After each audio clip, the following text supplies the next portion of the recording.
Sampurasun, Baraya Priangan, kembali bersama saya, Irma Normalia, di Potret Mengurai Cerita Membingkai Asa. Sebelum kita lanjutkan, jangan lupa Baraya semuanya klik tombol like, share, dan juga subscribe. Dan jangan lupa nyalakan lonceng notifikasinya. Saya akan segera kembali di Potret Mengurai Cerita Membingkai Asa.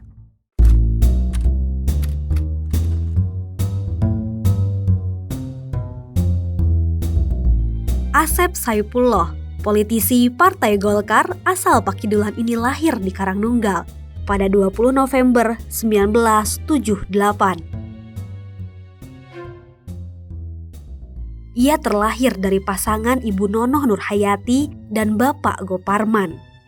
Ia sekolah di SD Cipari Karangnunggal, MTS Karangnunggal, kemudian melanjutkan ke MAN Cipasung dan lulus tahun 1996. Kini, ia didampingi istrinya, Ibu Yayah Aliyah, dan dikaruniai 4 orang anak.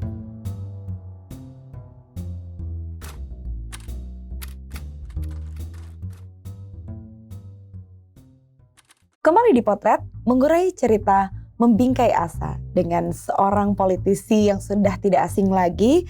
Assalamualaikum Kang Asep Saipulloh, anggota DPRD Kabupaten Tasikmalaya dari Partai Golkar. Waalaikumsalam warahmatullahi wabarakatuh. Sehat Akang? Alhamdulillah. Senang sekali Irma, Akang bisa hadir di sini akhirnya di sela-sela kesibukan yang sangat luar biasa. Kita akan mengulik abis-abisan nih Akang behind the scene-nya. Yang diketahui kan politisi keren gitu, tapi kita belum tahu nih sebenarnya di belakang layarnya sekeren itu apa enggak. Kita akan mulai dari masa kecil. Di mana Akang dibesarkan? Saya dari daerah Pakidulan. Ya, saya lahir di Karangnunggal, bertepatan dengan Hari Pahlawan 10 November 1978. Udah tua lah. Gitu. Jadi masa kecil saya sampai sanawiyah lah, SMP itu dihabiskan di Karangnunggal. Jadi masa indahnya luar biasa itu ada di Karangnunggal. Ya. Masa kecil tentunya dengan mainan-mainan tradisional pada saat itu kan Kang. Iya pasti. Beda sama anak-anak sekarang. Ada permainan yang paling disukai oleh Akang? Tahu nggak sosorodotan? Sosorodotannya di mana nih? Di tanah apa di kalau dulu kan gini ya, kalau sekarang kan ada papan seluncur, ada di kolam renang yang seperti itu. Kalau kita kan dulu nggak mengenal itu. Jadi yang sangat favorit adalah yang dimaksud permainan sosorodotan itu. Jadi bambu kalau dari atas pegunungan itu disambungkan, terus kita memakai pelapah dari pohon kawung, ya. Itu dibuat model bukan motor sih. Jadi yang tangkupannya itu dimasukkan ke bambu, jadi dari atas itu pakai betul-betul meluncur bebas. Meluncur bebas dan emang asik tapi berbahaya juga sih sebetulnya. Kalau bambunya pecah bisa terluka atau apapun. Tapi ya itulah masa kecil. This is beautiful. Tapi pernah tuh kejadian kecelakaan, terluka lagi main gitu? Oh kan? pernah. Kaki saya kan yang ini sobek. Tapi dulu nggak dijahit ya karena kan nggak musim itu kalau dijahit. Ya. Dijampe kalau dulu. Dijamper, pakai ramu-ramuan, alhamdulillah lah. Itu hampir habis ini gitu. Karena pas sama teman-teman itu boncengan bertiga gitu kan. Pas tengah-tengah sambungan bambunya terlepas, kan bambunya terbelah, langsung masuk gitu. Ya tapi nggak kapok. Nggak kapok. Iya, masih tetap. Sebulan kemudian sembuh ya naik lagi. Oke. Seperti apa orang tua membesarkan? Bapak itu seorang guru. Bapak seorang guru agama. Kebetulan keduanya sudah tidak ada. Ibu rumah tangga. Kalau bapak emang guru agama, juga guru di madrasah. Beliau seorang PNS. Guru agama di sekolah dasar. Di sekolah dasar. Iya. Seperti apa bapak yang diingat? Gini, mereka terutama mungkin kalau saya nyebutnya apa sih, gitu ya.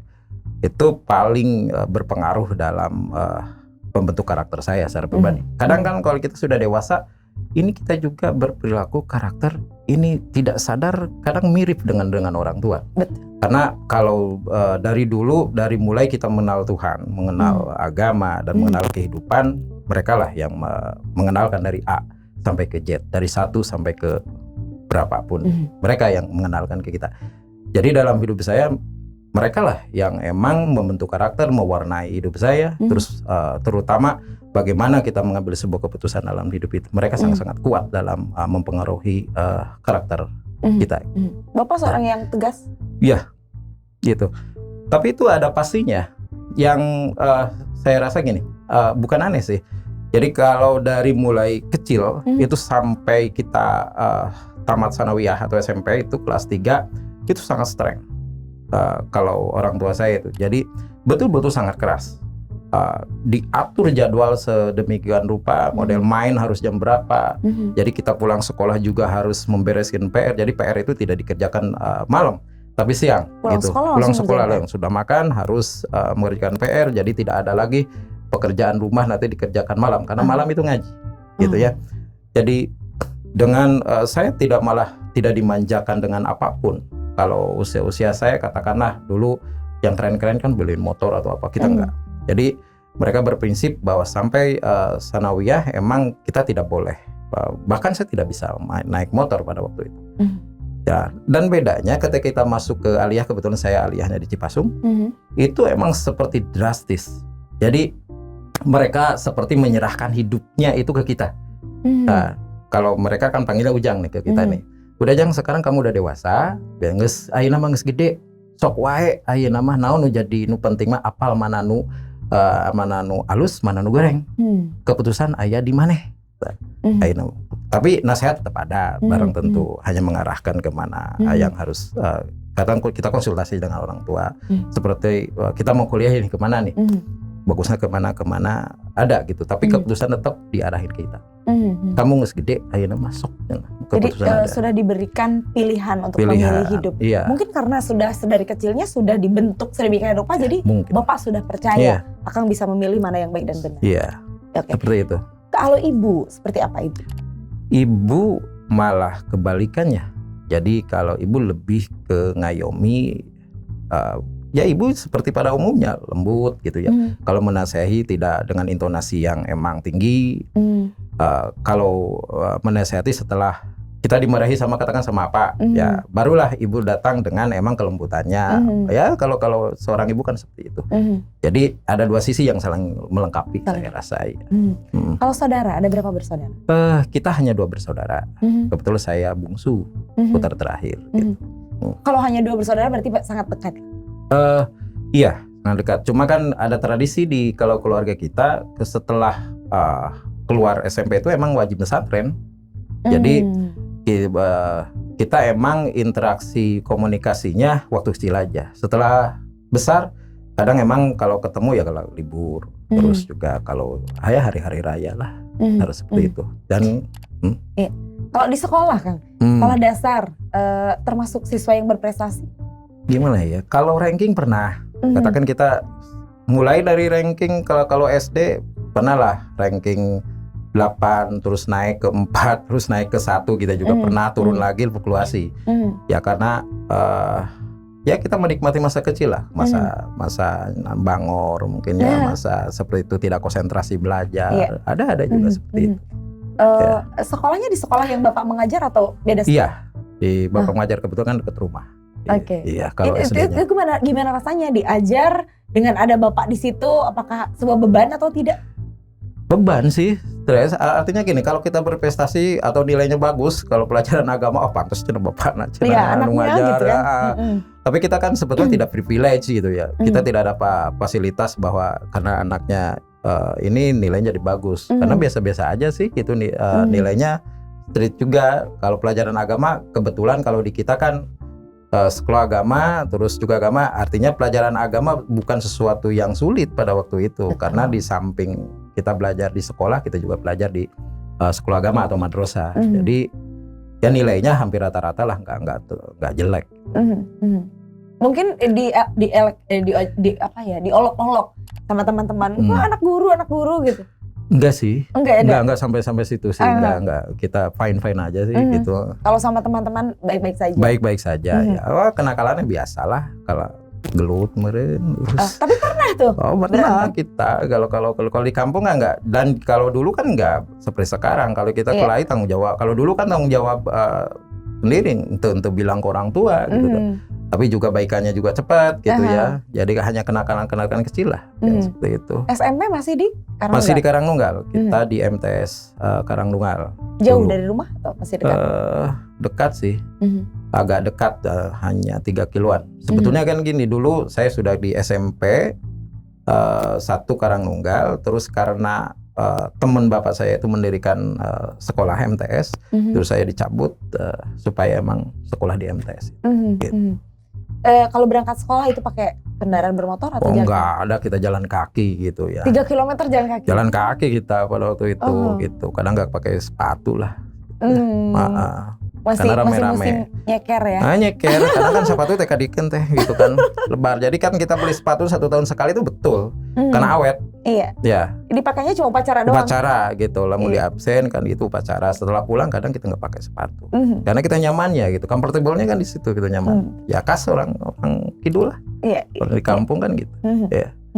Kemudian melanjutkan sekolah ke Man ya, Cipasung. Madrasah Aliyah Cipasung. Iya. Itu seperti apa? Pilihan sendiri atau bapak yang mengusulkan? Bahkan pertama pilihan kita karena ada kakak kelas yang emang lebih dulu ke Cipasung. Ya, sebetulnya cita-cita pertama itu ke Gontor, ya. Tapi orang tua pada waktu nggak begitu support karena mungkin satu, orang tua juga blank, tidak tahu itu Gontor seperti apa dan di mana gitu. Ya udah juga orang tua kan alumni Sukamana dan tahulah Cipasung dari mana. Ya udah Cipasung gitu. Kita masuk Cipasung dulu itu. Seperti apa jauh dari orang tua rasanya? Ini tuh pertama kalinya kan berpisah dengan orang tua? Enggak juga. Sebetulnya waktu kita sanawiyah kita sudah mondok juga. Mondok juga. Cuma kan sering pulang gitu. Kalau pas sanawiyah kita juga mondok. Ya kadang pas Sabtu kita pulang atau Jumat kita pulang. Jadi nggak full sih. Karena dekat itu dengan pesantrennya. Jadi kita ke Cipasung, kehidupan pesantren saya rasa nggak begitu kaget atau apapun. Sudah tidak asing lah. Tidak asing gitu. Pesantren. Malah saya malu kalau dijenguk sama orang tua. Kenapa Kang? Kalau dulu kan kalau sama teman-teman kalau dijenguk sama orang tua itu naonnya ogo. Ogo. Apalagi anak laki-laki ya. Jadi kan ya ada gengsi gitu orang teh gitu. Nyantri sambil sekolah, belajarnya terganggu atau pernah ngantuk-ngantuk di sekolah? Biasanya santri kan ada belajar malam ya di pondok pesantren, seperti apa? Ya kalau ngantuk seperti itu biasa aja sih. Ya terus kalau kehidupan belajarnya jadi tidak sesuatu yang emang berat bagi kita. Kalau ngantuk biasa. Kadang kan setelah ngaji ya ngaliwat, terus juga kita gadang gitu. Terus juga sebenarnya bukan faktor ngajinya, faktor kita aja manage waktu gitu sebetulnya. Ya tidur di kelas bukan hal yang aneh sih sebetulnya. Ya santri kan ada pinter gitu, kumaha carana gitu kan supaya tunuh ya tidur gitu seperti itu di kelas atau apapun. Jadi juga disebut kenakalan waktu sekolah ya wajar-wajar aja deh gitu. Perbedaannya belajar di sekolah dan di pesantren apa? Ini kalau di sekolah, kalau Cipasung kebetulan kan itu lebih ke terintegritas antara pendidikan formal yang umum ya dengan pendidikan agama gitu ya. Kalau di MAN ya sebetulnya saling support gini. Ada beberapa pelajaran agama yang ada di sekolah di Cipasung itu kita merasa terbantu karena kita ngaji di pesantren gitu. Jadi model kita belajar hadis kan, kita mempelajari juga di pesantren katakan Mutharul Hadis yang seperti itu kan sangat membantu. Jadi ketika kita emang sekolah di MAN atau di Aliyah pada waktu itu juga kita pesantren, sebenarnya saling support, saling menguatkan. Gitu. Banyak terbantu lah ya. Iya. Beberapa pelajaran agama terutama. Iya. Dan juga gini, saya ingin memberi pesan juga bahwa ini pesan orang tua dulu. Jadi mewajibkan kita pesantren itu malah tidak mendorong kita untuk menjadi kiai atau menjadi ajengan. Jadi dalam bahasa Sunda, jang maneh cenanya lamun masantren teh lain kudu jadi ajengan, tapi mah bekal jang maneh. Adapun engke hidup atau maneh jadi ajengan eta mah bonus. tina ilmu anu geus dimiliki di pesantren. Jadi satu niat pertama, motivasi pertama emang orang tua memondokkan kita supaya ada bekal, terutama penguatan moralitas yang berbasikan ke agama. Di sekolah, SMA udah puber dong, ngeceng-ngeceng cewek dong. Banyak pacarnya nggak sih? Malah pada waktu itu nggak begitu sih. Oh masa sih? Disebut nggak laku nggak sih. Bahkan saya nggak begitu ini karena sibuk kegiatan mungkin. Ada sih tapi nggak memiliki keberanian. Oke. Nggak berkeberanian kayak orang lain gitu. Jadi sibuk kegiatan apa tuh? Ekstrakurikuler. Ya ekstrakurikuler, pramuka, OSIS, terus juga kebetulan saya senang olahraga, olahraga sepak bola, karate waktu itu. Jadi saya pulin aja gitu. Ada sih naksir biasa, puber cuma nggak keberanian. Nggak ada keberanian. Jadi nggak pernah pacaran. Waktu Aliyah enggak. Sebagai santri di pesantren ketemu cewek juga nggak ada tuh satupun santri ya? Ada yang saya taksir tapi saya nggak berani. Gitu. Nggak berani. Nggak berani. Oke. Organisasi di SMA ikut OSIS, pramuka. Itu seperti apa kegiatan di luar sekolah? Ya kalau OSIS kan lebih ke kegiatan internal siswa yang ada di sekolah gitu ya. Memanage organisasi keperluan kita berinteraksi dengan sekolah, dengan guru-guru, terus juga emang lebih ke kegiatan-kegiatan yang internalisasi OSIS. Jadi pengurus siswa. Kan? Iya, jadi pengurus. Cuma kita nggak jadi ketua gitu. Dulu waktu Alias saya malah di PKS dulu. Saya ingat. Patroli keamanan sekolah. Saya megang itu. Kalau di pramuka, kalau nggak salah wakil ya saya lupa lah. Tapi aktif juga lah di organisasi itu. Kalau di karate saya megang dulu yang emang sampai melatih juga di situ. Oh, kayaknya kita harus latihan karate nih. BKC dulu. BKC. Ya. Luar biasa. Dengan semua kegiatan itu luar biasa, Akang masih tetap berprestasi di sekolah? Kalau Aliyah kebetulan kalau kelas 1 kita berprestasi. Ya masuk ranking lah 3 besar. Tapi ketika masuk kelas 2 kan dulu dipilah itu saya ngambil fisika dulu. Kan dulu mah ada fisika, ada biologi, ada kebetulan sosial dan ada agama.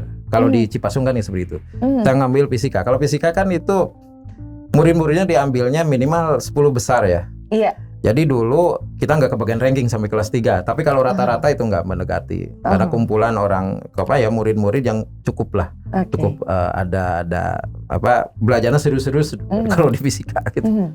Gitu. Oke. Anak sains sangat luar biasa. Kita akan lanjut kembali di potret mengurai cerita Membingkai Asa.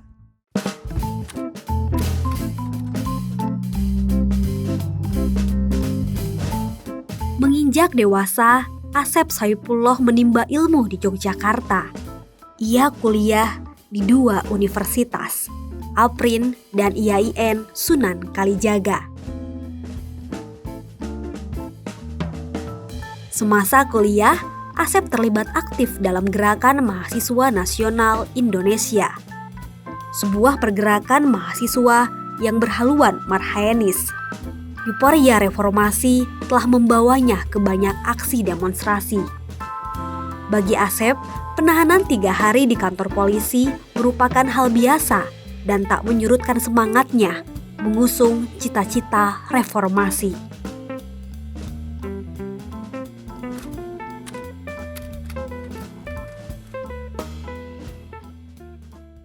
Kembali di potret mengurai cerita Membingkai Asa, masih dengan tokoh yang kita hadirkan Kang Asep Saipullah. Kita akan lanjutkan lagi nih Kang. Semakin seru sepertinya. Lulus dari Madrasah Aliyah Cipasung, kemudian melanjutkan kuliah ke? Dulu pertama malah kita ikut UMPTN juga ke IPB. Kita lolos di jurusan, tapi mungkin kode jurusannya salah waktu itu. Saya ngambil tadinya mau ke teknik industri pangan kalau nggak salah atau apapun, malah masuk ke dokter hewan. Terus saya tinggalin emang. Tidak diambil. Saya pergilah ke Jogja karena salah satu impian kita juga sih kuliah imping-imping di Yogyakarta pada waktu itu. Nah di IAIN hanya 2 semester, terus malah kita konsentrasi di teknik pada waktu itu, di teknik industri di Institut Sains Teknologi APRIN Yogyakarta.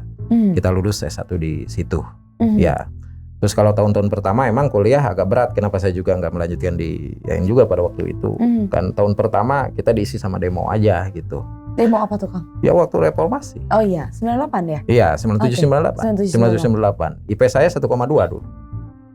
1,2? Iya, 1,2. Berarti Akang nggak masuk kuliah? Hanya demo aja? Ya, kuliah lah 1 minggu sekali lah, nitip absen gitu. Okay. Terus ya hanya 1,2 itu. Kenapa merelakan kuliah demi demo gitu Kang? Mungkin pada waktu itu panggilan aja sih. Darah muda ya? Jadi kan satu intuisi pergerakan pada waktu itu. Kebetulan saya udah mulai menyenangi organisasi sih. Ini organisasi. Jadi ketika emang ada dogma, mungkin saya terdogmatis juga oleh pergerakan, oleh senior-senior. Ya, pada waktu itu yang dibutuhkan adalah bagaimana kita emang turut andil mengambil sebuah bagian pergerakan sejarah pada waktu itu. Dengan melakukan salah satu aktivitas mungkin demo dan aktivitas koordinatif dengan berwilayah-wilayah yang lain. Dan kita berpikir bahwa pada waktu itu inilah tindakan yang emang harus dilakukan gitu. Sehingga saya memutuskan emang tidak konsentrasi pada waktu kuliah. Pokoknya kacau lah 2 semester itu 1,2, kalau nggak salah 1,5 naik lah gitu lah. Ya baru ketika selesai reformasi ya rada berpikir juga gitu. Ini kuliah harus benar juga. Barulah semester berapa 4 lah IPK kita 3, gitu lah seperti itu. Dan pindah kampus. Kebetulan kita mengambil 2 kampus. Oh, kuliah di 2 kampus. Luar biasa, Akang. Kuliah di 2 kampus seperti apa? Berat? Pasti sangat berat. Enggak sih. Gimana? Yang sulit itu ketika jadwal bentrok aja. Pengaturan jadwalnya itu yang berbeda-beda. Bentrok aja yang berbeda-beda. Jadi coba ada positifnya karena pada waktu itu kan kita masa pergerakan itu.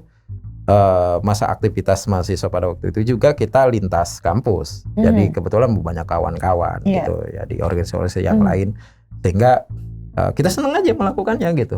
Juga nambah wawasan itu. Cuma yang mungkin kelemahannya kita tidak konsentrasi pada satu bidang kuliah. Itu menyebutkan organisasi. Akang aktif di organisasi kampus aja atau di luar kampus juga? Di kampus ya, dari mulai HMJ, Himpunan Mahasiswa Jurusan, juga Senat. Kita ikut juga.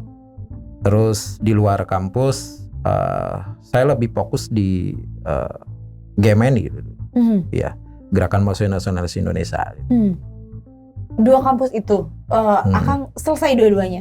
Enggak, makanya yang drop out yang 1 kampus yang selesai hanya di Institut Sains Teknologi itu. Yang di drop out di IAIN. IAIN. Oh, Yogyakarta. Ya, kita mengundurkan diri aja gitu dengan sendirinya. Gitu. Sayang sekali Kang. Sudah berapa lama sudah? Enggak, hanya 1 semester masuk ke 2 semester sih. Oh, di semester kedua Akang keluar. Oke. Kemudian menyebutkan organisasi. Seperti apa keseruan berorganisasi? Ya gini. Pada waktu kita berpikir bahkan organisasi menjadi sebuah kebutuhan, karena kita merasa bahwa eksistensi kita itu bisa betul-betul tersalurkan gitu. Dari mulai di perasaan kita melihat kondisi model bangsa, kondisi masyarakat, terus juga yang lain-lainnya. Ternyata lewat organisasi kita bisa berbuat banyak dalam organisasi. Terus juga selain itu juga kita berpikir inilah saatnya meningkatkan kapasitas kita, gitu, kapasitas diri gitu dalam berorganisasi, dalam komunikasi. Terus juga di sana kan dilatih untuk sebuah pengambilan keputusan dan yang lain-lainnya. Saya rasa di organisasi banyak manfaatnya membentuk diri kita juga. Yang saya rasakan loh, seperti itu. Itu menjadi bekal untuk menjadi seorang politisi seperti sekarang. Iya. Banyak sekali yang bisa diambil dari sana. Bisa, sangat banyak. Pengalaman menjadi seorang demonstran. Ya. Ada pengalaman yang sangat tidak bisa terlupakan? Ada. Ya kita kan pernah ketika reformasi itu di komplek IAIN, dan itu ketika pada waktu itu terjadi bentrokan antara mahasiswa, masyarakat dan juga aparat pada waktu itu yang tidak bisa kita dihindari. Kebetulan saya terbawa juga. Ya, diserbu ke kampus, diambil. Iya, tapi saya kenanya bukan di kampus, malah di gang gitu, di gang. Jadi kita sudah tidak bisa lagi lari kemana-mana gitu. Akhirnya ya udahlah, ya kita dibawa gitu. Dibawa, diamankan? Ya diamankan, kita diamankan. ya biasa diinterogasi semacam ada itu. Kekerasan fisik? Gini, mungkin pada waktu itu karena kondisinya seperti itu, ya ada kekerasan fisik yang kita terima, tapi tidak sampai yang seperti cedera yang seperti itu gitu. Ya wajar lah ditenggel ku pohon gitu. Tapi tidak kapok? Enggak lah. Sudah tertangkap pun berapa hari sih ditahan? Hanya 3 hari. 3 hari. 3 hari, ya 3 hari. Bagaimana rasanya di dalam? Ya karena kita banyak ya, jadi gimana ya? Kita tidak merasakan takut apapun. Saya baru cerita ini ke keluarga, saya tidak cerita mah. Oh ya, ini perdana di Potret. Ya kalau sama teman-teman yang aktivis, ya kita cerita, kita tahu gitu. Tapi kalau keluarga bahkan tidak tahu saya seorang aktivis yang pada waktu itu meninggalkan kuliah atau apapun. Ya, taunya kuliah aja. Karena pesan mereka itu ke adik, entong ngilu, kan gitu. Oh gitu. Iya. Tapi panggilan jiwa tidak bisa dihindarkan. Ketika ditangkap itu nggak laporan ke bapak, ke ibu nggak, gitu? Pada waktu itu kan ya nggak zaman telepon, nggak zaman HP. Oh, iya. Kalaupun laporan kan malah menjadi rumit gitu, malah ribet gitu. Ya, luar biasa pengalamannya. Kenapa GMNI? Satu, pada waktu itu kebetulan kan gini, surat yang mengajak pertama ke saya itu yang pertama ya. Ketika kita ada, kalau dulu kan ada penataran P4. Iya. Saya kebetulan dinobatkan juara pertama penataran P4 mahasiswa ya di kampus. Nah ketika dinobatkan itu ternyata kalau di Jogja kan karena organisasinya hidup mungkin ya, itu beberapa surat itu undangan ke kita supaya gabung ke organisasi. Ya. Nah kebetulan setelah itu ada perlombaan P4 tingkat Jateng, DIY dan Jateng, dan kebetulan kita masuk 3 besar sehingga ke satu, kalau nggak salah UI pada waktu itu. Ya, nah dari situ kebetulan ada yang lebih proaktif, emang pengurus GMNI yang menghadiri, terus saya baca juga GMNI seperti apa, dan emang platform organisasinya, sehingga ini sangat menarik. Akhirnya saya ikut GMNI. Gitu. Dan yang ditemukan di GMNI seperti apa? Organisasi yang emang terus terang banyak mempengaruhi pemikiran pergerakan saya juga gitu. Terutama kan izmarhainisnya gitu. Bagaimana kita berbicara tentang membela rakyat, terus kedaulatan dan yang lainnya. Mungkin pada dasarnya hampir sama lah dengan organisasi. Yang membedakan adalah ideologi yang emang membelakangi dari setiap organisasi. Katakan kalau HMI seperti ini, PMI seperti ini. Tapi ketika kita di lapangan, kita berbicara tentang kebutuhan rakyat, berbicara tentang pembelaan rakyat, saya rasa bersatu pada titik temu. Gitu. Dari GMNI kemudian menjadi politisi Golkar sekarang. Itu seperti apa ceritanya? Emang gini, banyak yang bukan mempertawakan sih, tapi mempertanyakan gitu. Iya. Kan kalau teman-teman yang lain, kalau di GMNI itu kan larinya ke PDIP. Betul. Iya, katakanlah ke Teh Ine yang kemarin mantan ketua DPRD Jawa Barat juga berseloroh. Kunaon cenah maneh malah ke Golkar tentu ke PDIP. Terus teman saya, mentor saya juga di Yogyakarta, Pak Mas Eko dulu sempat bilang juga, kunaon ka Golkar. Pada waktu itu kita punya cerita juga dengan Golkar. Kita kan demonya salah satu yang kita menjadi poin adalah Golkar, betul, Golkar. Saat itu. Iya, makanya kan banyak teman-teman emang banyak pertanyaan model Teteh katakan, kenapa milih Golkar padahal enggak ke PDIP. Nah mungkin inilah pendewasaan gitulah. Pendewasaan kita berorganisasi, pendewasaan kita menuju pada titik pengambilan keputusan terutama aktif di politik. Satu, saya melihat bahwa PDIP Golkar punya platform yang sama, nasionalis gitu ya. Nasionalis. Terus yang kedua, kita rasionalisasi juga bahwa ketika saya melihat peluang di Golkar pada waktu itu, ketika saya gabung mungkin sebelum 2014 lah, saya melihat khususnya di kabupaten dan di Jawa Barat, ini peluangnya cukup besar di Golkar gitu untuk mengaktualisasikan aktivitas politik kita di partai gitu, pada waktu itu. Jadi kita tidak memandang bahwa PDIP tidak memberi ruang, enggak. Tapi saya lebih merasionalisasi ini bahwa ada Golkar, kesempatan besar ada di situ. Dan ketika emang di dalamnya juga ini tidak ada hal yang emang terlalu berbeda dengan semangat marhain kita ketika kita ada di GMNI. Anak sains tiba-tiba main politik, itu memang sudah dicita-citakan sejak masa kuliah karena aktif di berbagai organisasi gitu, terus akan berpikir pengen jadi politisi atau seperti apa? Enggak, malah saya ngalir. Kalau saya masuk ke politik malah ngalir aja. Saya malah lulus kuliah langsung jadi pengurus partai? Enggak, saya kerja di perusahaan. Kerja dulu di perusahaan? Ya, kerja di perusahaan. Habis lulus kita langsung kerja. Malah sebelum wisuda saya udah kerja. Saya di PT Unggaran Seri Garmen. Tapi sebetulnya saya direkrut di Texmaco pada waktu itu. Saya di Kendal, di perusahaan perakitan mobil, manufaktur. Wow. Kebetulan emang hanya training 6 bulan. Kebetulan mungkin karena melihat, maaf mungkin bukan ini ya, bahasa Inggrisnya mungkin karena saya pernah di Pare, terus saya pernah jadi guide ketika nggak punya uang kan di Jogja. Salah satu kesukaan saya juga, saya suka guide gitulah. Oh, guide turis kan? Turis, ya. Jadi dipindahkan ke PT Unggaran Seri Garmen pada waktu yang emang ekspatriatnya cukup banyak di sana. Karena mungkin butuh karyawan yang emang sedikit mengertilah tentang bahasa itu. Inggris. Oke. Itu menarik. Pernah jadi guide. Itu apa yang maksudnya tadi aku menyebutkan kekurangan uang atau mau uang lebih? Memang sesulit itu kah waktu masa kuliah? Sulit sih enggak, malah kan gini. Yang lucunya gini, saya pernah kalau dulu kan uang 250.000 saya pernah dikasih pas pertama 250.000 itu per bulan. Ya. Bekal dari orang tua. Orang tua pada waktu itu cukup besar kuliah di Jogja. Hitungan saya gitu. Padahal ada teman-teman yang emang 500, 1 juta ada juga. Tapi saya cukup sebetulnya ini terlalu besar. Saya bilang ke orang tua ini terlalu besar, kurangi. Berapa? 150 aja. 150 itu. Saya per bulan 150 sampai tamat. Wow. 150.000 sampai tamat. Cuma ya kalau berpikir sekarang malah cukup gitu ya. Cuma dulu kan makan hanya 500, 600. Kalau yang pakai daging itu 1.000 kan di Jogja. Mewahnya 1.500 gitu. Dan terus kalau kenapa saya tertarik emang di bukan guide itu, emang bukan keterpaksaan juga karena emang seneng aja. Di sana kan banyak foreigner, ya foreigner yang datang dari terutama ini cakep-cakep gitu ya. Cakep-cakep gitu. Terus kita ini kenapa ya nggak bisa ngomong gitu. Nah dari situ mulai belajar bahasa Inggris. Kalau libur saya jarang pulang saya ke Tasik. Saya pergi ke Pare kursus bahasa Inggris. Setelah itu ya barulah bisa ngomong sama Inggris. Tapi ternyata kita juga jadi guide nggak guide profesional sih enggak. Jadi ada teman yang di travel gitu. Ketika guide nggak ada, cobalah dampingi. Jadi hal-hal seperti itu juga kita tidak berpikir tentang mereka give us money gitu kan enggak. Tapi pas terakhir jadi karena kan suka dikasih juga, kita nggak punya target on berapa salary-nya atau apapun gitu, pricing-nya kan nggak. Ya enjoy aja gitu.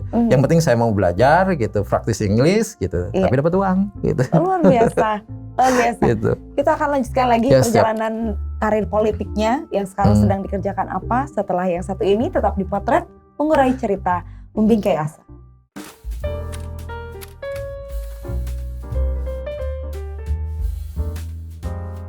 Kini, Asep menjadi anggota legislatif dari Partai Golkar. Asep adalah politisi yang paling getol menyuarakan pemekaran Kabupaten Tasikmalaya Selatan. Ia berpandangan, masyarakat Tasik Selatan bisa lebih maju dan sejahtera jika diberikan otonomi dalam pengelolaan daerahnya secara mandiri.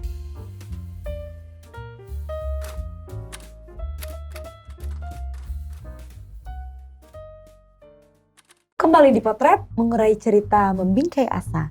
Kita akan lanjutkan lagi nih Kang. Bagaimana ceritanya bisa kecemplung di dunia politik? Ada yang mengajak seseorang atau seperti apa? Ya, pertama gini sebetulnya titik balik mungkin saya terjun ke politik. Tapi pada waktu itu jenuh dari Semarang kerja terus dipindahin ke Jakarta. Ternyata saya nggak betah di Jakarta dengan kehidupan yang luar biasa seperti itu. Ya bukan masalah salary ataupun gajinya, tapi kehidupannya yang saya pikir kredit gitu.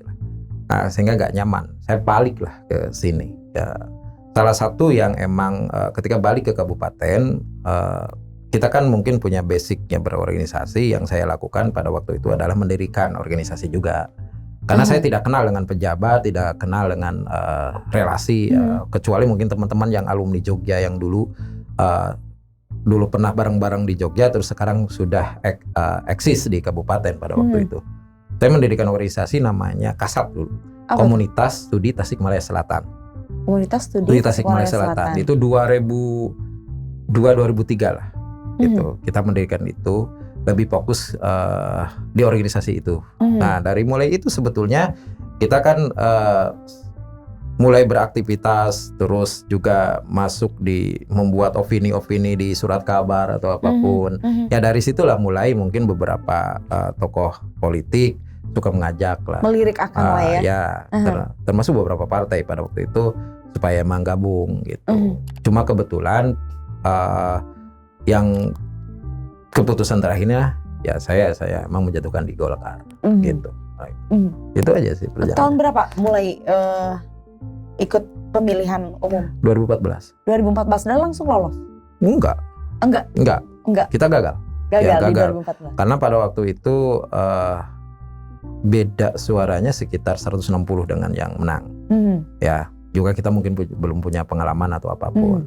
Ya kita sempat gagal lah gitu.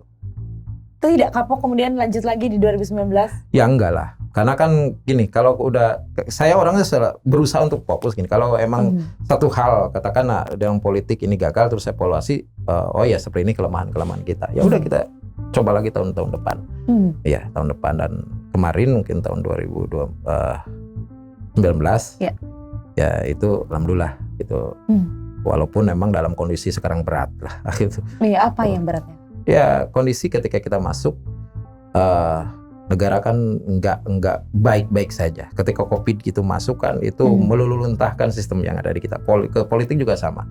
Ketika kita ingin berekspektasi cukup banyak gitu ya tentang kita bisa berbuat banyak ke masyarakat.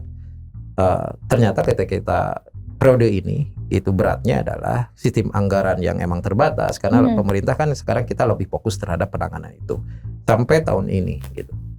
Jadi intinya kita banyak sekali emang yang dituntut, yang diminta oleh masyarakat yang emang tidak terrealisasi karena emang anggaran baik di pusat, provinsi dan kabupaten tidak konsentrasi ke sana karena konsentrasiin ke penanganan pandemi. Betul. Itu. Seperti apa Kang berorganisasi di partai politik dengan yang dulu pernah Akang rasakan berorganisasi di kemahasiswaan gitu? Apakah ada perbedaan? Ya beda. Beda. Kalau di politik kan kita ada fatsun. Ya fatsunnya katakan keputusan partai, terus keputusan ketua, terus senior kita ada fatsun etika berorganisasinya kan itu kalau di politik. Kita tidak bisa ngambil keputusan sendiri gitu. Jadi idealismenya emang sekarang lebih tertata dan juga terkoridor oleh aturan-aturan partai gitu. Kadang merasa terbebani ketika harus menurunkan idealisme atau? Pas pertama-tama iya. Jadi kan kadang kan gini. Idealisme kita tidak sejalan kadang dengan partai, karena itu pastilah semua aktivis akan mengalami itu. Tapi akhirnya berjalan seiring dengan waktu, saya rasa disinilah mungkin kematangan idealisme itu diuji. Satu sisi kita harus mengamankan apa yang menjadi keputusan partai, tapi satu sisi juga jangan sampai kehilangan tergerus idealisme yang ada. Artinya win-win solutionnya kita harus tetap ada. Satu mungkin menjalankan perintah partai. Yang keduanya jangan sampai lepas emang ataupun jauh dari masyarakat gitu, seperti itu. Apa yang hari ini sedang Akang perjuangkan? Gini, terutama saya emang dari kemarin konsen kalau secara politis gitu, konsen di daerah Pakidulan di selatan. Salah satunya kan dulu kita menginisiasi pemekaran. Tahun 2009 kita mendeklarasikan Presidium. Saya mungkin termasuk salah satu yang emang mendeklarasikan itu dan ide-ide berseteman-teman itu. Ya, nah seiring mungkin sekarang dengan posisi politik ini ada beberapa agenda yang emang dari dulu kita cita-citakan, agenda yang harus kita selesaikan. Salah satunya usulan-usulan pemekaran ini harus masuk. Pertama harus selesai tingkat kabupaten, alhamdulillah sudah selesai. Dan sekarang lagi emang hampir selesai di provinsi. Ya, kemarin dari Pansus satu dari provinsi untuk masalah pemekaran itu sudah ke kita meninjau calon ibu kota dan lain-lain. Ya, mudah-mudahan akhir Maret inilah ada kesepakatan surat keputusan bersama antara gubernur sama ketua DPRD provinsi itu bisa ditandatangani tentang persetujuan pemekaran Tasik Selatan. Sebenarnya mungkin ada baraya yang belum mengerti, belum paham apa yang melatar belakangi kenapa Tasik Selatan harus memisahkan diri gitu kan? Gini. Nah ini bagus nih, saya ingin sampaikan ya. Ini sebetulnya bukan masalah egosentris Pakidulan sebetulnya enggak. Kalau kita bicara pemekaran tentang Tasik Selatan itu ada historisnya. Ya, satu, ketika ibu kota, katakan kota sama kabupaten pisah, itu ada di 2 perda itu dinyatakan tahun 92-93, nah, kalau nggak salah nomor 2 itu perdanya. Jadi yang menjadi alasan untuk pengembangan wilayah ketika kota ini bisa kabupaten itu sebetulnya ke selatan. Bahkan ibu kotanya sudah jelas di mana gitu. Hasil FS spesialis tadi ITB pada waktu itu udah menyatakan di Karangnunggal untuk ibu kota. Pengembangan setelah itu yang menjadi usulan ke pusat itu pengembangan malah di selatan sebetulnya. Ya, itu yang pertama secara historis. Artinya kita punya dasar legal standingnya seperti itu yang pertama. Terus yang kedua, kalau maaf mungkin saya loncat dulu ke belakang supaya paham juga secara fisiologis Pakidulan kenapa ada keinginan juga untuk memekarkan. Gini, mungkin ini analisis saya sebenarnya secara pribadi. Satu, sebetulnya tatanan sosial yang ada di selatan dari zaman mungkin penyebaran agama Islam pada waktu itu sebetulnya sudah maju. Ketika Syekh Abdul Muhyi itu mencari guha ya untuk penyebaran agama Islam ke sana, saya rasakan gini, pemikiran saya, bukan artinya di Pakidulan di selatan itu tidak ada tatanan sosial yang maju, yang terbelakang. Ya, konsep penyebaran agama ketika di Mekah aja, kenapa diturunkan di Mekah? Sebetulnya kan di Jazirah Arab, katakan Mekah itu termasuk masyarakat yang sudah maju, tatanan sosialnya, ya, geografisnya, demokrasi yang lainnya. Cuma yang disebut jahiliyah di sana itu masalah moralitas. Ya. Dan ketika emang Islam masuk di Mekah, ya emang betul penyebarannya bakal lebih cepat. Nah, ini saya melihat juga ketika Syekh Abdul Muhyi emang pengen penyebaran agama Islam di sana, dia mencari emang lokasi daerah yang emang secara tatanan sosial lebih maju. Saya rasa itu yang pertama. Terus yang kedua, ketika zaman kerajaan, itu kan keresian di kita itu ada 2. Keresian Galunggung sama keresian Denuh. Ya, kalau saya baca kan dari sejarah-sejarah, salah satunya kalau di Galunggung itu, ya itu kalau setiap raja yang mau naik itu, kan harus katakanlah pesantren di sana mengolah kanuragan. Artinya kalau di sana lebih ke keprajuritan lah. Ya, kesatriaan kalau di Galunggung. Kalau di Denuh itu ke apa ya? Lebih ke wisdomnya. Jadi lebih ke orang itu bijaksana, terus keilmuannya. Itu ada di keresian di sana. Gitu. Jadi kalau raja yang mau naik itu harus ke Galunggung sama ke keresian Denuh. Artinya di selatan sebetulnya dari dulu itu sudah ada tatanan dan tatanan sosial yang lebih maju, pendidikan yang lebih maju. Itu yang kedua. Terus yang ketiga ada. Yang ketiga, waktu agresi militer kedua, itu kan pemerintahan Provinsi Jawa Barat itu pernah dipindahkan ke sana, ke Denuh. Itu hampir selama 8 bulan kan mengoperasikan sistem pemerintahan di Jawa Barat itu ada di kita, di selatan, artinya di Denuh. Artinya pada waktu itu kan keputusan yang tepat, keputusan yang luar biasa, karena merasa bahwa kalau pemerintah dipindahkan ke sana itu aman. Artinya masyarakat di sana kan sudah begitu melek tentang pemerintahan, melek tentang segala hal gitunya di situ. Artinya ada tatanan sosial yang lebih maju, saya rasa di sana. Terus masuklah ke yang tadi alasan ibu kota, ketika kota dipisah sama kabupaten, sebetulnya alasannya untuk pengembangan itu diarahkan ke selatan. Yaitu walaupun ke ibu kotanya pindah ke Singaparna, itu kan masalah politik sebetulnya. Dan kita tidak membuat itulah. Artinya dengan alasan-alasan ini sebetulnya selatan secara historikal punya alasan yang kuat untuk menjadi daerah mandiri, daerah otonom. Selain mungkin secara undang-undang, ya, yang katakan kita kan dilindungi oleh Undang-Undang 24, terus PP 78, sekarang emang berubah jadi Undang-Undang 32 walaupun PP-nya belum disahkan. Di sana kan alasan formalnya bahwa selatan kenapa mekar, satu, masalah akselerasi pembangunan, percepatan pembangunan.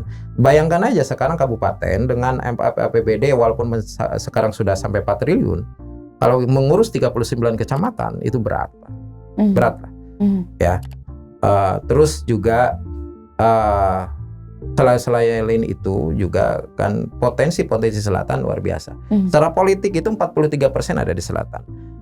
Terus PAD yang dimiliki kabupaten itu sekitar 42% itu ada di selatan. Artinya potensi untuk menjadi daerah otonom itu sangat-sangat layak. Bahkan melihat, bentar dipotong, melihat sumber daya manusianya sudah siap atau belum? Ya gini, makanya gini, kalau dulu kan yang jadi pertanyaan itu sumber daya manusia kena Pakidulan seperti gimana? Saya kan ketika kita mendirikan presidium, ya terus juga mengidentifikasi juga coba mengidentifikasi berapa seperti apa sih sumber daya manusia yang ada kita. Satu, kalau secara personal saya rasa tidak kalah dengan yang lain. Personal gini, lihat yang duduk di Provinsi Jawa Barat sekarang, dari mulai mantan sekda banyak dari orang kidul, dari Cikalong kan ada mantan sekda di Jawa Barat, artinya kan potensinya ada. Terus juga yang di pemerintahan Kabupaten Tasikmalaya yang gelar doktor sekarang, yang di birokrat, yang ada 4 gelar doktor itu hampir semuanya itu kan dari Pakidulan, gitu.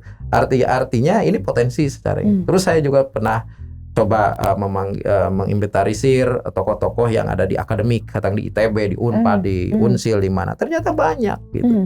Tinggal sekarang pijit knobnya, belnya supaya emang kembali ke daerah. Tapi Akang gitu. punya optimisme bahwa semua yang sukses, karena yang saya lihat betul ada banyak sekali orang Pakidulan yang sukses di mana, tapi mereka sudah berpindah tempat tinggal ya, berpindah tempat, ya sebutkanlah tempat tinggal.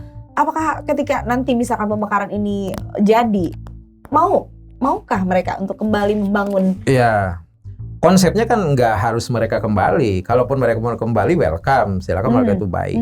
Konsepnya adalah satu, bahwa kita punya etos dan motivasi ketika ternyata banyak orang Pakidulan, terah Pakidulan yang emang cukup berprestasi dalam segala bidang. Itu pertama, bahwa kita tidak tertinggal dengan daerah yang lain. Nah, itu kan menjadi sebuah influence, sebuah suplemen yang untuk kita, bahwa kita tidak berbicara lagi kekurangan SDM, tidak lagi berbicara bahwa Pakidulan itu tertinggal dalam SDM. Betul, ya, betul. Itu. Ini ketika emang membangun jadi otonomi baru kan ada aturan, ada regulasi. Kalau birokrat sekarang juga udah di ini siapa yang emang bisa ke sana, dan kita tidak memaksa juga orang kidul harus ketika birokrat harus kembali ke sana, enggak juga.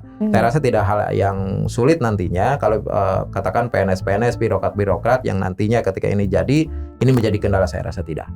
Gitu. Bahkan kan sekarang gini, untuk framingnya apa yang emang harus dilakukan gitu ya, menyongsong atau mempersiapkan daerah otonomi baru, konsep-konsep kita kan sudah jelas. Kalau sekarang satu, saya menginginkan bahwa di Kidul atau di kabupaten terutama untuk Pakidulan itu emang konsepnya harus terkonsentrasi dan punya visi yang jelas. Satu, masalah pendidikan, karena dulu ketika emang pertanyaan sering masalah SDM, saya malah berusaha berbuat banyak pada waktu itu bidang pendidikan. Ya, tahun 2000 saya mulai terjun ke pendidikan, salah satu mendirikan yayasan, saya yayasan Al-Absar.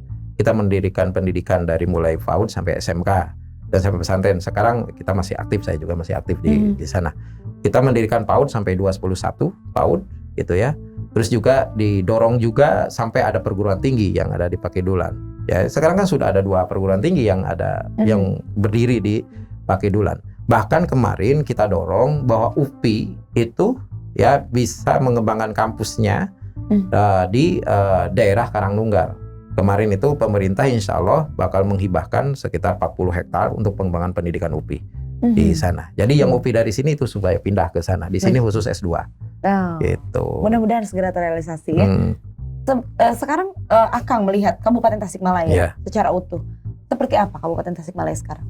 Ya, Kabupaten Tasikmalaya kalau sekarang sebetulnya perlu ada terobosan-terobosan karena di samping emang anggaran yang emang sedikit untuk mengurus 39 kecamatan dengan anggaran katakanlah hanya 3,9 triliun atau sampai 4 triliun, saya rasa ini masih kekurangan. Jadi visi yang jelas seperti gini.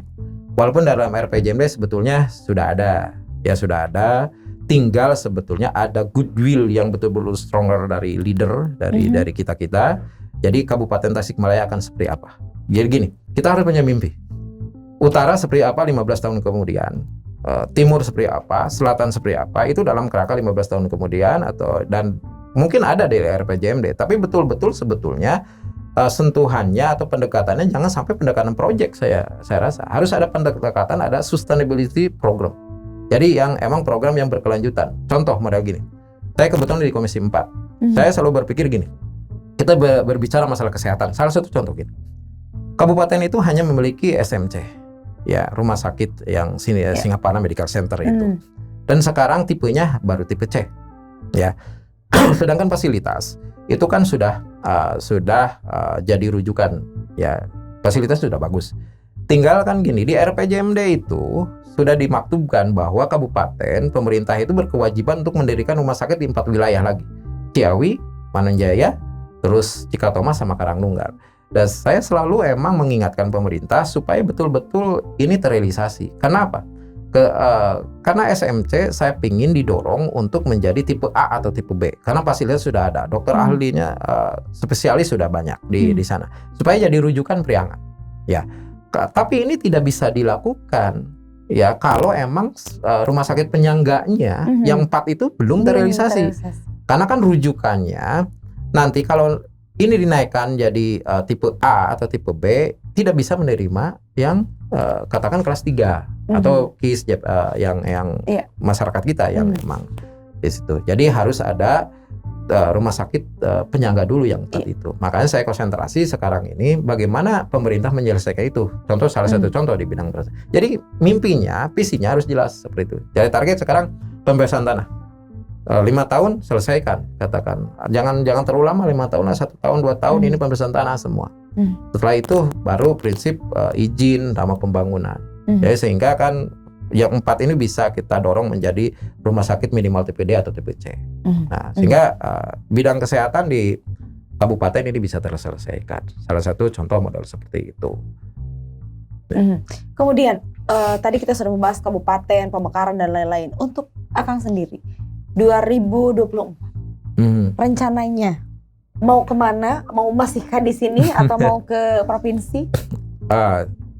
Masih banyak PR lah di kabupaten. Satu itu masih banyak PR. Kalau emang Allah meridhoi, mungkin saya ikut lagi lah 2024. Walaupun kan sebetulnya gini, cita-cita akhir saya malah bukan di situ. Saya pengen malah ada di lembaga pendidikan yang saya dirikan. Saya mendirikan SMP, SMK, pondok gitu ya. Saya pengen bahkan hari tuanya saya ada di sana. Karena nikmat sekali ada di lingkungan pendidikan. Tapi 2024 masih akan tetap? Ya insya Allah, karena ya itu PR-nya belum ada hal yang belum diselesaikan. Mudah-mudahan Allah meridhoi. Tapi kalaupun tidak gitu, saya kemungkinan akan konsentrasi di pendidikan lagi. Itu yang konsentrasi aja. dengan membangun pendidikan, melanjutkan pondok pesantren dan lain-lain. Iya, sekolah lagi, terus ngajar tetap di kampus, modal gitulah. Seperti itu. Akang sangat menikmati dunia pendidikan. Sangat menikmati. Model sekarang kan saya nggak keluar, bahkan emang masih menyempatkan untuk ngajar di salah satu perguruan tinggi. Saya di kampus mungkin dari tahun 2004 lah. Ya, tetap karena di pendidikan itu luar biasa. Itu luar biasanya emang kemungkinan jiwa saya memang ada di sana. Terus saya bisa menikmati, melihat mereka berkembang, melihat mereka sukses, itu sebuah prestasi yang luar biasa bagi kita.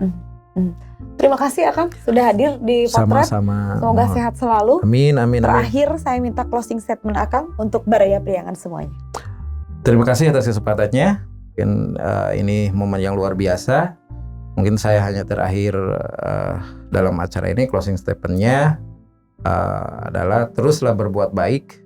Tanpa harus menghitung kalikan apa balasan ke kita, karena apapun perbuatan baik, sekecil apapun perbuatan baik ini, insya Allah satu saat ini akan kembali ke kita. Mungkin itu aja. Baik, terima kasih sekali lagi Kang Asep Saifullah, sehat selalu, salam untuk keluarga. Amin. Baraya Priangan, cukup sampai di sini perjumpaan kita, tapi mudah-mudahan nanti kita bisa bertemu lagi ya Kang ya. Insya Allah. Terima kasih sekali lagi untuk Baraya Priangan yang selalu menonton Potret, dan jangan lupa like, share, dan juga subscribe, dan jangan lupa nyalakan lonceng notifikasinya. Saya Irma Normalia undur diri. Potret mengurai cerita, membingkai asa.